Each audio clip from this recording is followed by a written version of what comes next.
Welcome to another edition of Politics Done Right. I'm Egberto Willis, your host. Thank you so kindly for being here with us. As you guys know, right now, one of the big issues is our climate.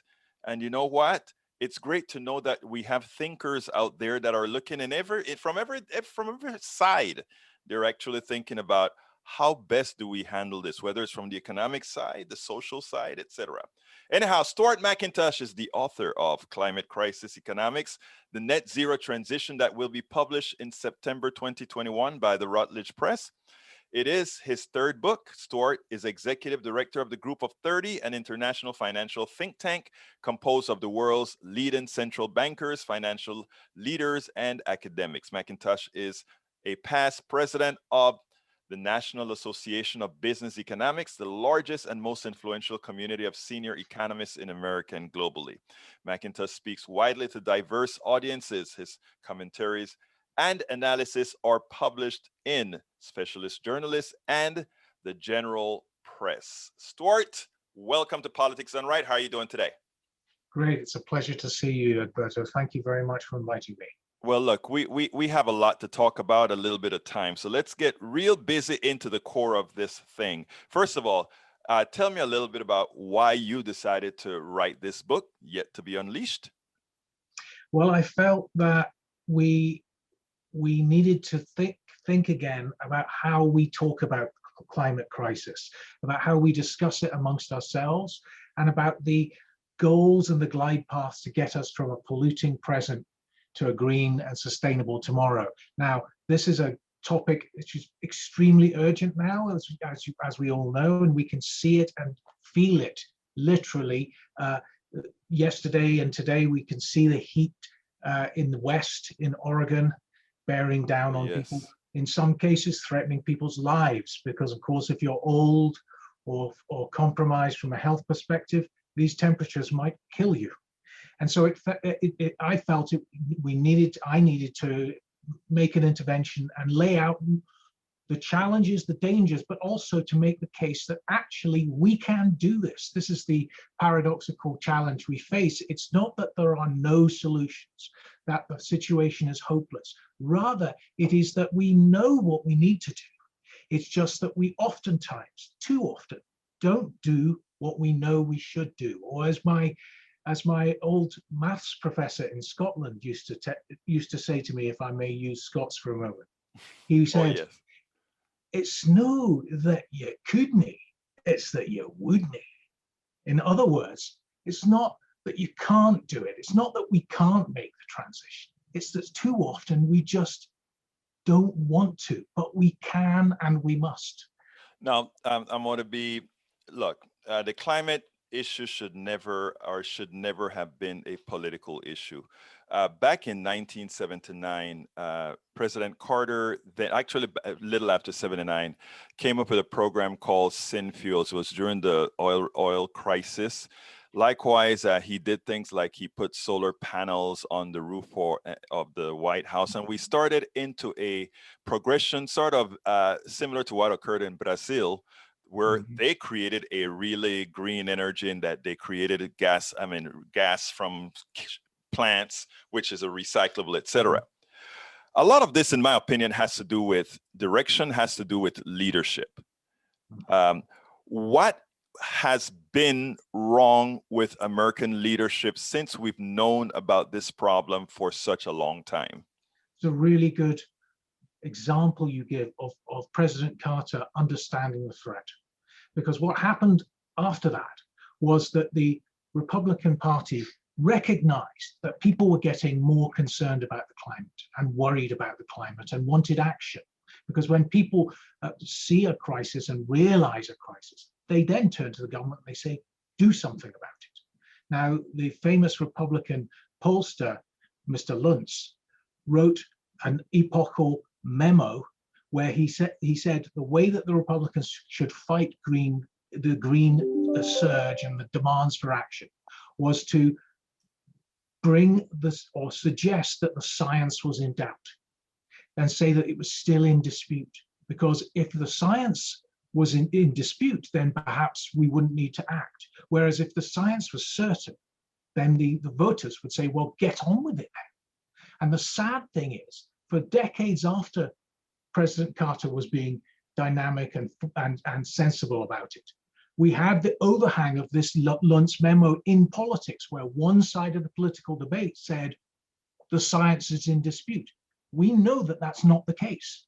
Net zero is a scientific certainty. It is not a slogan. But we've lost decades because of that. Let me just make another point related to the 1970s, which is relevant. At that time, when President Carter was making the right decision, but perhaps was not a strong enough leader to push it through, the Swedish took a similar position. They said, my goodness, look at this oil crisis, and also look at the climate implications of this oil crisis and the costs on our planet. We will instigate a carbon tax.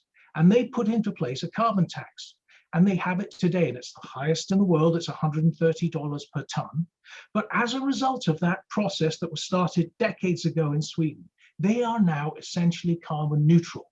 They've changed their entire economy, and they are a successful social democratic economy with low levels of inequality and high levels of growth. In other words, they've demonstrated you can make the transition. They started earlier, so their costs were less than our costs will be today. But we can do it with, as you say, leadership. You cannot do it without leadership. We need leadership. I'm pleased to see that leadership evident in the United States, in President Biden, in his staff and administration picks now. You hear it repeatedly. This is not just sloganizing. This is a real shift, and thank goodness, perhaps we're not too late. You know, Stuart, one of the reasons I think books like you've written and yourself needs a lot more exposure is that too often on the other side, when I talk about the other side, I'm not talking politically now, I'm talking about those who disregard climate change. They have a big voice. And for some reason, the mainstream, what we call the mainstream media, tends to give them a bigger worth than they are worth, if you will. Now, you mentioned about how the lost decades. Now, we are likely in the most capitalist country that we have. And one of the definitions of capitalism is the smart allocation of resources, the efficient allocation of resources. And supposedly that means that there should be a market that could discern these eventualities, these things that would create problems. Wouldn't you say that that points out a distinct failure in the way we practice our economic system that right now has us in danger at a tipping point in the world? After all, between us, a capitalist country, and China, who we like to call a communist country, but is really a communist capitalist country. Capitalism has nothing to do with your political system. Don't you think there is a problem that has to be resolved first before we can really get into this model that you're talking about? Yeah, I mean, that is a very important piece, which is we economists have known for decades that the fundamental failure of market economics is to internalize the cost of carbon. We all do it, right? We get on a plane that's super cheap to fly short distances, spewing out carbon dioxide. We drive cars that are very polluting. We perhaps eat too much meat and make ourselves unwell, or at least a little bit overweight. There are all these things that we do where we're not internalizing the cost because the policymakers haven't made that determination. They haven't said, look, we need to price things realistically. And a realistic pricing includes the damage that you're doing to produce that good. Now, in most cases, it wouldn't create a dramatic, disastrous change to everyone's lives. No. Would your burger be fractionally more expensive? Yes, it would. Would the flight you take be slightly more expensive? Yes, it would. Some policymakers, like in France, are taking more radical steps. So they're doing, for instance, in France, if the journey is less than 3 hours, you can't take a plane. You have to take the train if the train is available. In other words, they're telling the airlines, where there's a functioning high-speed rail network over this distance, you cannot fly there because it's too polluting. Now, that's a radical solution. Now, I'm not suggesting we can get to that solution in America because America is much more market-oriented. But what we can do is say to the businesses and to even us as consumers, that we have to pay the real price of what we're doing. And we know that when you do that, people change. Take, for example, this tiny, small change that was done recently in many communities in DC, where they said, okay, you can have your plastic bag at the grocery, but Yes. you've got to pay an extra 5 cents. And what they find is that behaviorally, when the person is told, oh, I have to pay an extra 5 cents, I do that. It's, 5 cents is nothing. But it triggers in our minds, God, why I'm not doing that. Now everybody carries their own bags. I know you do, I know I do. So the point I'm making here is you need to change those incentives, and small shifts in incentives can have very large and significant changes in behavior. And the market system can accelerate things very rapidly. So for instance, with the announcement by GM last year that they were going full on into EVs, it changed all of the calculus for the rest of the automobile industry. And I can say that I just recently, and this is not an advert, this is just showing you I'm responding to, that I put my deposit down for the F-150 Lightning. Hey, this thing's going to go from 0 to 60 in 5 seconds, and it's carbon neutral. It's fantastic. I'm totally going for it. Look, let me tell you, I'm an engineer by training, and when I saw that F-150 pulling a train, a full locomotive, it was like, what people don't understand is with electricity, you have more control, better gearing, etc., that allows you a small device like that to pull a train, which a combustion engine is a bit more complicated to do that. So it was great seeing that, and it's great that you have it down on the F-150. And the thing about that example, and there are many examples like this on when we talk about how we get from here to there to net zero, it's not simply a cost. Oftentimes there are really superb innovations involved in that shift. And so what it means is I get a better product, well-paid jobs are created in America for union workers producing American goods, and you get more jobs in that new sector, which pay better than the old jobs, because that's one of the things we've seen from the pandemic response, is that people realize that maybe a lot of jobs are undervalued, and we need to rethink about how we pay people and what we pay them for.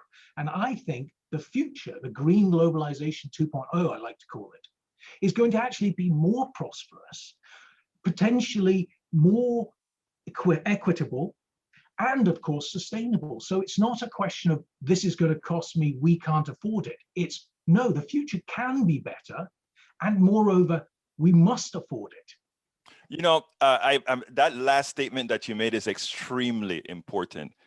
We must. That word must, because you gave some good reasoning. You point out that yes, it can create more jobs. Yes, it can be more prosperous. And yes, we can use it as the platform to make our systems more equitable. Now, that said, it's not really true that it definitely has to make us more equitable, right? We could still have the master on the top making all the spoils like he does right now, where capitalism sort of skews everything up. We can use this as a reason to make things more equitable, and it's almost like a restart. But here's my question.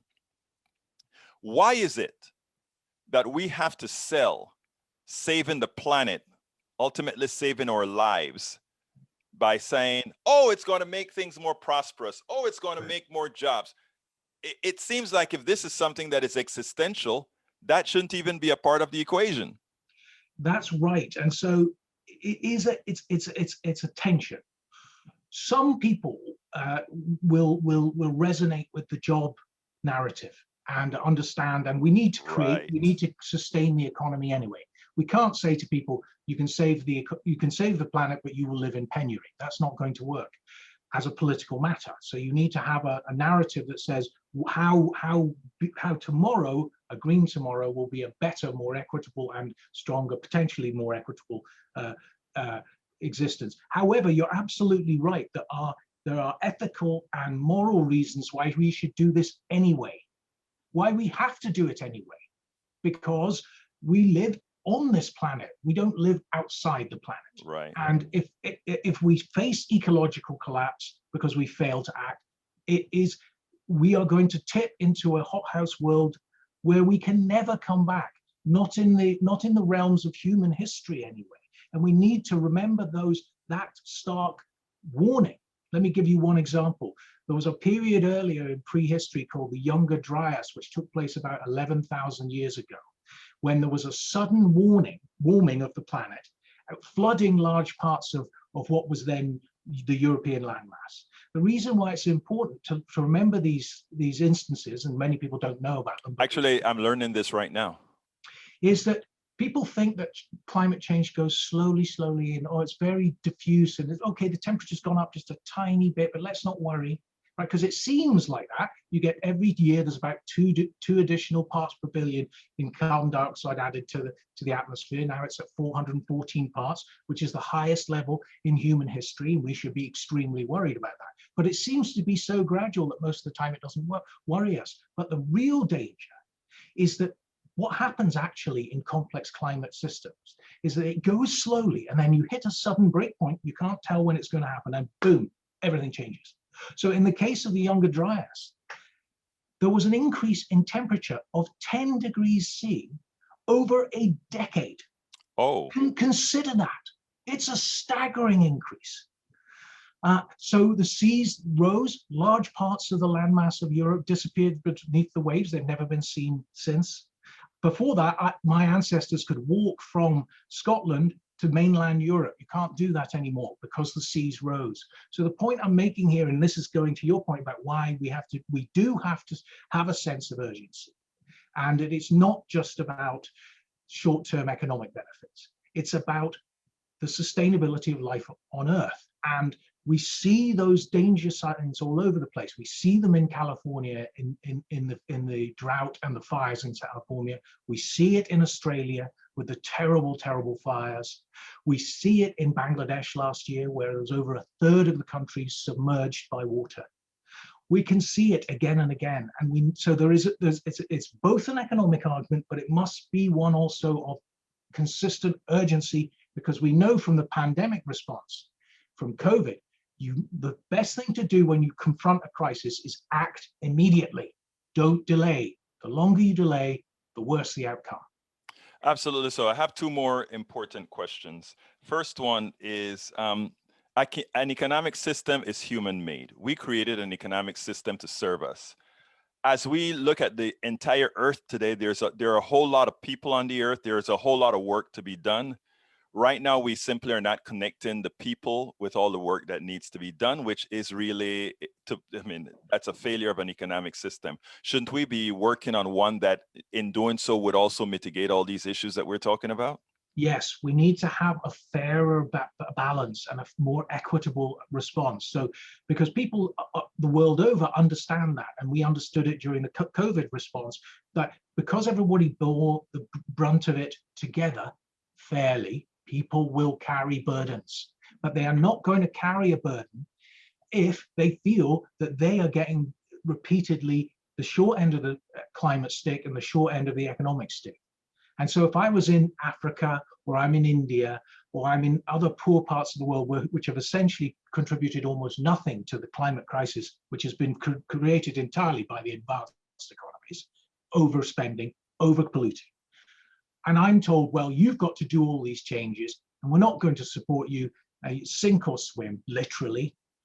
I'm probably going to get pretty upset, and I won't be able to respond, or I will refuse, because I'm not being supported. And the cost of supporting people to a more equitable outcome where everybody makes the leap together is minuscule. When you think that the current commitments is 100 billion a year to lesser developed countries, and the major advanced economies are still bickering over it in advance of COP26 in November, they still haven't agreed to actually give the money they were supposed to give in any case. I'm saying, well, you should give double that. You should give 200 billion a year. This is small beer. Bear in mind that in the pandemic response, the advanced economies spent $15 trillion to maintain their economies.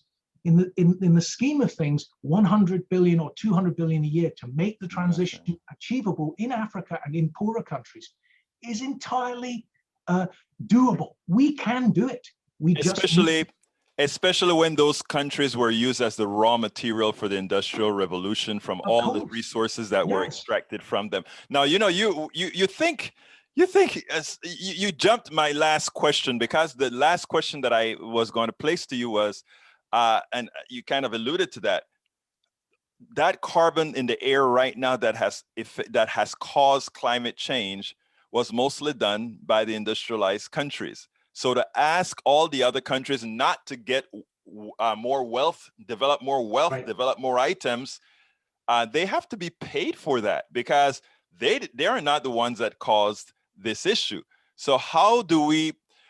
One of the problems is, I don't believe it or not, you're one of the few that actively say that, because when you ask many people right now, hey, America needs to do so much to reduce its carbon footprint. The first thing is, well, China is throwing a whole lot of carbon in the air. Well, India is throwing a whole lot of carbon in the air. They're not going to reduce. And it's like, well, we have to create the incentive because they're developing now. We got rich on what we threw up there in the air. How shouldn't we be educating our peoples in these Western countries to that reality and realize that it's now time to compromise? Yes, I think so. And let me give you an example of why this works. And this, because part of what I talk about in the book is about the need for new stories about how we think and talk and converse about climate change. Why does that matter? That matters because we need a proper, particularly in America, we need to have a face-to-face discussion in our local communities about what climate change is. So agreeing the facts, because they are facts. These are not disputable political notions. The scientists can show us and would show us these are the facts.